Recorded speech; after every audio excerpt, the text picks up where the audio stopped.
The Prime Minister had made an announcement that Mandelson was his nominee without caveats. Today, a key moment in an ongoing political row over how one of the UK's most high-profile diplomatic appointments was handled. Sir Olly Robbins, a Foreign Office senior civil servant who was removed from his role last week, has publicly defended his decision to approve security clearance for Peter Mandelson, while accusing No10 of taking a dismissive approach to the vetting process for the former US ambassador. Speaking to the Foreign Affairs Select Committee, Robbins said there was constant pressure from Downing Street to push the appointment through quickly. To my strong sense that there was an atmosphere of pressure and a certain dismissiveness about this DV process. But behind the scenes, the official vetting advice was raising concerns. Robbins revealed that Mandelson had been considered a borderline case, with security officials initially leaning towards refusing clearance. I was briefed that UKSV considered Mandelson a borderline case and that they were leaning towards recommending that clearance be denied. Downing Street has since rejected the claims made by Robbins, saying there's a clear difference between asking for updates and being dismissive of the process. So now, serious questions are being asked, putting Starmer's tenure as Prime Minister at risk once again. Was proper procedure followed in granting Mandelson security clearance, and was there pressure from the top? Here's what Olly Robbins said. I walked into a situation in which there was already a very, very strong expectation, and you will have seen the papers released already under the humble address, that coming from No10, that he needed to be in post and in America as quickly as humanly possible. The very first formal communication of this to my predecessor from No10 Private Office being that they wanted all this done at pace and Mandelson in post before inauguration. So that's the situation I faced. I'm sorry, so there is paperwork about that, and that can presumably will be disclosed to Parliament? It already has been, Chair. That letter from No10 Private Office is already in the disclosures made. There's nothing improper about it, but that's the context I walked into. So I'm afraid what that translated into for my team in the Foreign Office, and certainly the handover briefing I was getting as I arrived at post, was what I felt was a generally dismissive attitude to his vetting clearance. The focus was on getting Mandelson out to Washington quickly. Despite this atmosphere, an atmosphere of pressure, the department completed developed vetting to the normal high standard. Because the vetting process is not there to determine fitness for office or reputational risk, it's there to protect national security. And the Prime Minister had already made those judgments. I'm so sorry to cut across you. So, additional to that, was there other pressure put on you or put on the Foreign Office? I think throughout January, honestly, my office, the Foreign Secretary's office, were under constant pressure. There was an atmosphere of constant chasing. When will this? Daily phone calls. I couldn't say for certain daily, but I mean certainly very frequent, from private office to private office. Has this been delivered yet? Never any interest, as far as I recall, in whether, but only an interest in when. So when you say private office to private office, you're saying private office of No10? Yes, I am. And who are we talking about there then? Are we talking about Elsa Tarry? I'm not going to say, Chair. I may no longer be a civil servant, but I didn't come here today to scapegoat other civil servants. I came here to make sure the committee understood the circumstances. No, I understand that, but I also want to know who the source of this is. And I want to be able to get as much evidence as possible to be able to identify who the source of the pressure was. I mean, from what you know, let's see if I can ask you this way. From what you know, what was the source of the pressure? Well, I've said I think that the vector I was most conscious of was from No10 Private Office. And the No10 Private Office is not sort of is a means by which others ensure that things happen. So behind the No10 Private Office, who are we talking about putting pressure on the Foreign Office via the private office? Thank you for asking it that way, Chair, because that's the reason I do not want to name other officials in No10. I think that the private office would only have been feeling this pressure themselves if they were under pressure. Yes. Did you answer the question? I don't know. So we do know that Morgan McSweeney was a protégé of Peter Mandelson's, and we know that he was very keen on Peter Mandelson getting the job, and we know that he resigned, saying that it was all his fault, and that he had advised the Prime Minister to appoint Peter Mandelson, and took it on the chin, took the blame. So, was it him? I'm afraid when I said I don't know, I meant it. I don't know. Right. I've told the committee what I do know, which is that the Foreign Office was being chased very frequently, and I don't hold the private secretaries responsible for that. And was there any direct communication between anyone in Number 10 and you? No. So there was no one ringing you on your mobile phone, or WhatsApping you, or sending you any messages? No. And your phone is presumably something which has been handed in as part of the humble address and will be able to be investigated? Certainly will. I'm just told that once someone has finished being a civil servant, that their phones are wiped and that they're reused. So could you just give us an undertaking to make sure that doesn't happen? My phone for the relevant period was downloaded before I left government. Very good. Very good. Okay. So during the 2 weeks in January that your office is getting pressure, we've heard about phone calls. What else is there? Are there emails as well? I don't think so. And this is I think the natural thing in many ways, which is that a private secretary wanting to know what's going on, feeling under pressure themselves to deliver, is ringing up and saying, where are we on this? Can we make it happen? Can you deliver? Get on with it.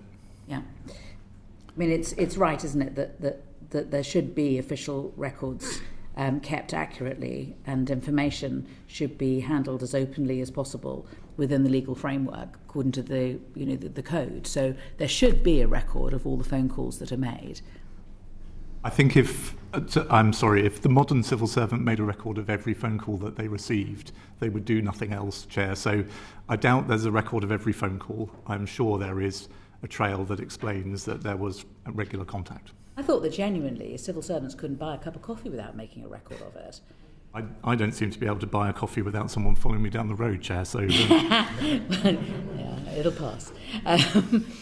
But seriously, it is part of the code, isn't it, to keep accurate official records and handle information as openly as possible within the legal framework. It's a really important part of this to keep records. And I hear what you say, not every phone call, but phone calls from Number 10 saying, get on with it. We want to appoint Peter Mandelson as ambassador to the United States is an important phone call, even if it does happen every day. It is, but if it's not telling the department anything new, then there might be no need to record it each time that you receive it. The need to record it is to show the extent of pressure that the Foreign Office was being put under by Number 10. Well, as I say, I think that when you take evidence from the government, they will be able to describe that period to you. And I've tried to do my best to do so when I was only in post for 1 week of January. Okay. When you were given your oral briefing, you claimed that you were given the impression that Peter Mandelson was a borderline case and not a case of high concern, or one that was whereby the UKSV was recommending denial of vetting. That's correct. I was told, let me be completely precise, I was told, I think, that UKSV were leaning towards recommending against, but accepted it was a borderline case. Okay. And I think it's important to say this, when we're dealing with documents and releases of documents, inevitably things look quite black and white. My understanding is, the personnel security team in the Foreign Office and the vetting team in UKSV are interacting about literally hundreds of DV cases a day. We are a DV by default department, as you know, Chair. That means we have thousands of people who hold DV in the Foreign Office, many of whom are renewing their DV, new people arriving requiring DV. We are one of the biggest customers for DV services. And I hear you, I understand this, but this really was exceptional. I mean, there isn't any other DV case where you were getting daily phone calls from Number 10. I mean, this was different. You were being put under pressure.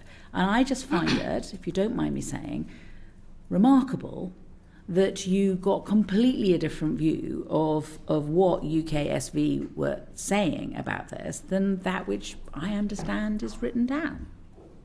Well, I respectfully, I disagree, Chair. The department's security team are extremely professional, experienced people. They have a live dialogue with UKSV. The risks that were identified were ones that they felt they understood well and could manage. Okay. Was there anything in the DV that was not already in the public realm? Was there anything that had been identified that we didn't already know, all of us? As I wrote to you this morning, Chair, and I'm sorry if this begins to come back to your opening remarks, but I may no longer be an official, but I don't think I can open that box.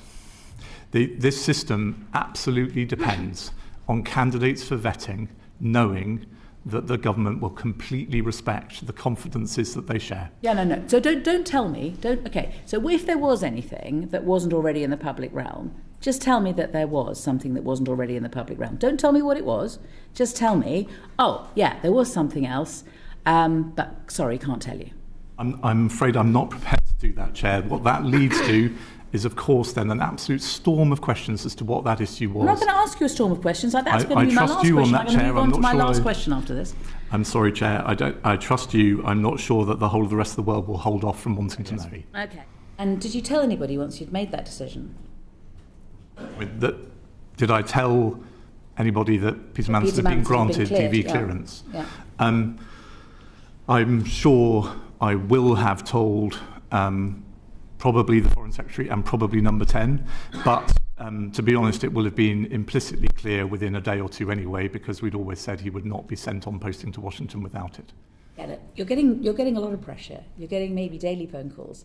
So surely you would have crossed your mind, I'm going to ring X, who you're not prepared to tell me who it is, and tell them, for heaven's sake, get off my back, I've cleared him. Honestly, Chair, it's plausible, but I don't remember doing so. It's likely more than plausible that you would have rung somebody up immediately you'd made the decision and told them you'd made the decision. It's also possible that I'm capable of a bit of obstinacy, and people ringing me all the time asking me. I can understand you. I get the vibe, but nevertheless, I do not believe that you didn't tell someone, and you know where I'm going next. Where's the note? Where's the note of the phone call, and who did you speak to tell them that the decision had been made? I don't think I made such a phone call, and if I did, it would have been simply to share the outcome of the process, which is that DV had been given. Right, so you might have discussed it with someone else and got them to tell whoever it was that was pushing the Foreign Office as to what had happened. It's possible, but Chair, honestly, I am trying to do my best to help you, but I think this is a bit of a red herring.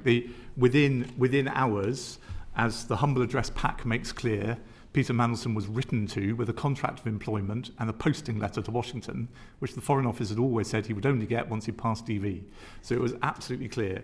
Not only that, within minutes of us recording our decision to grant DV, Peter will have received a DV certificate, and it's entirely possible that Mandelson himself will have then told people it's been granted.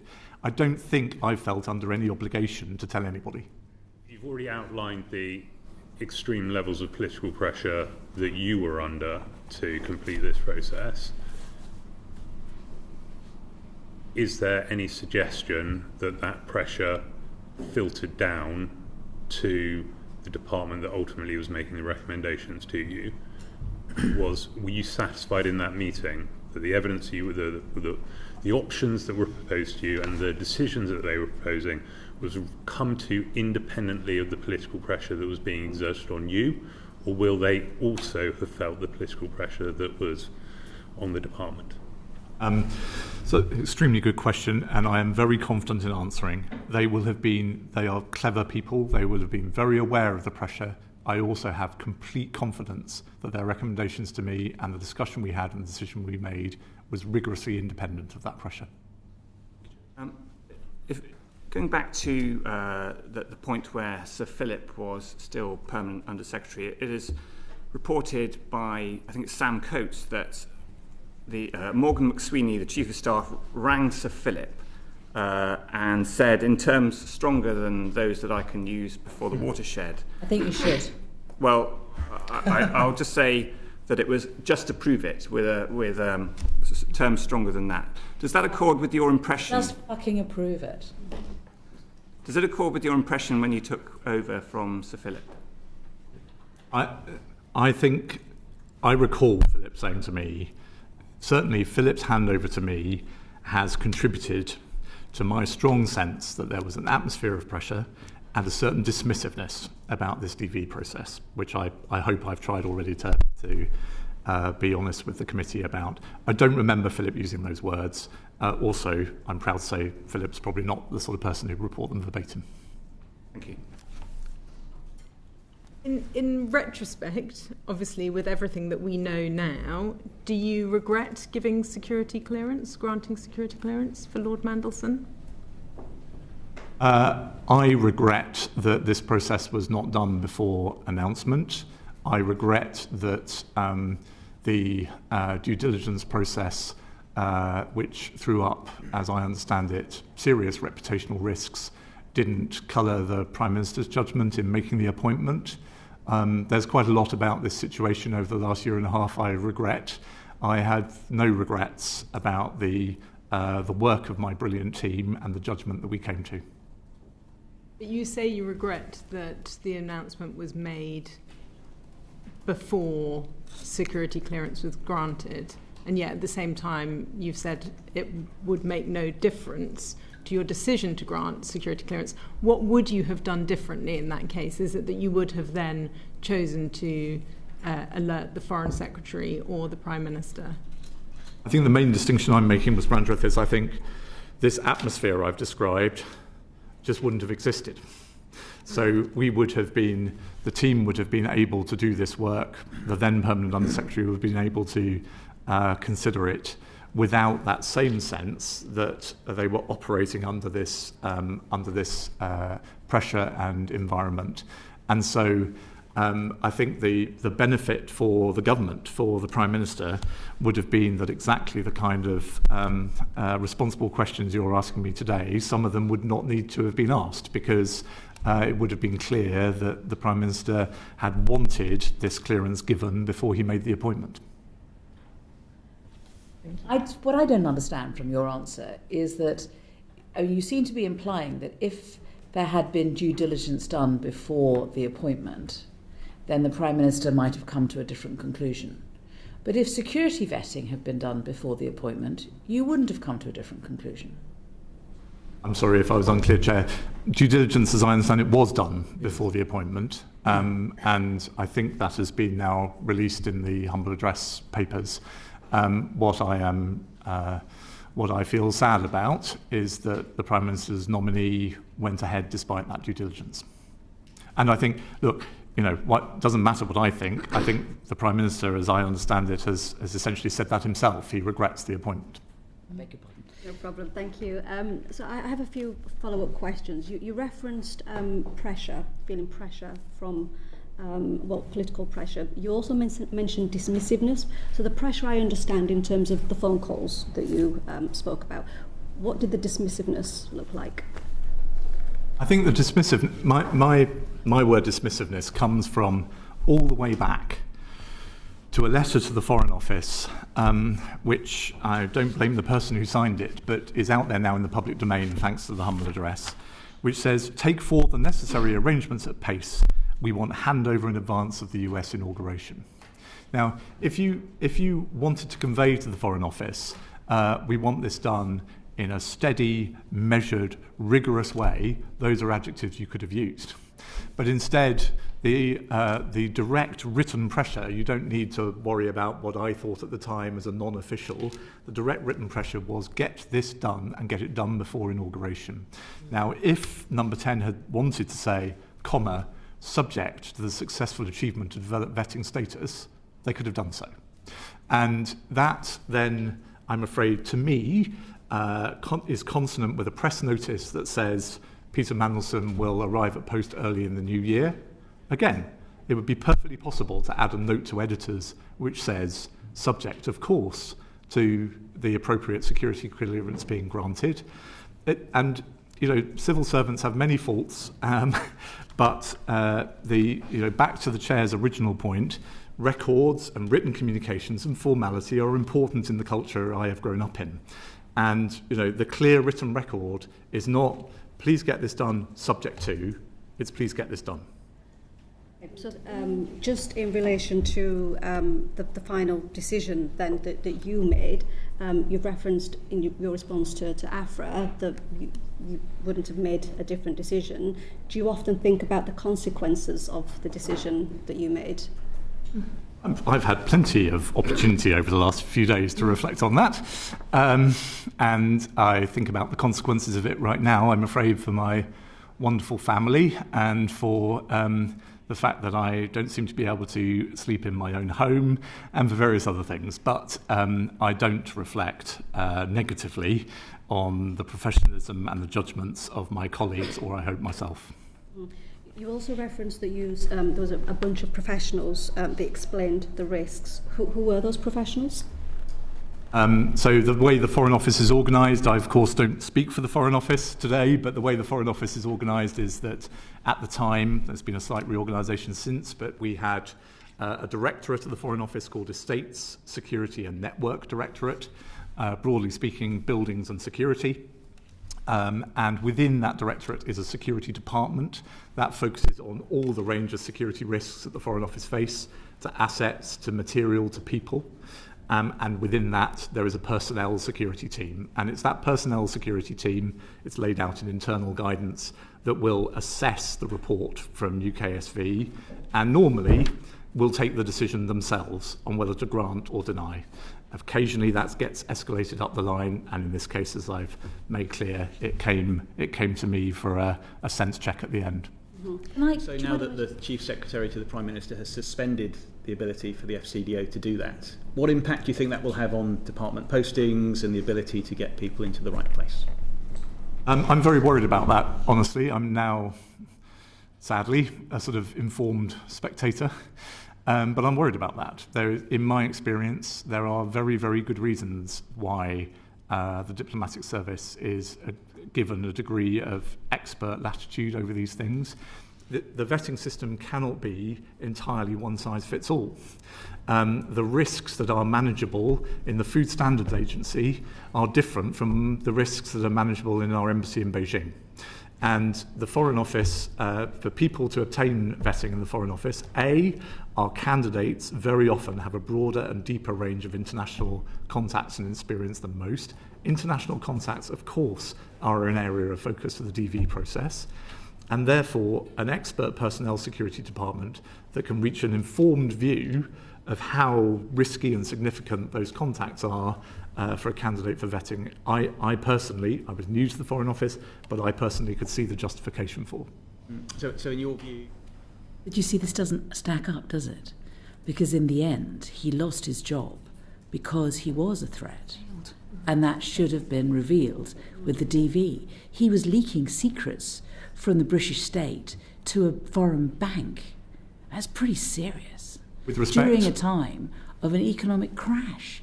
Somebody must have known about that. Some spook somewhere knew that.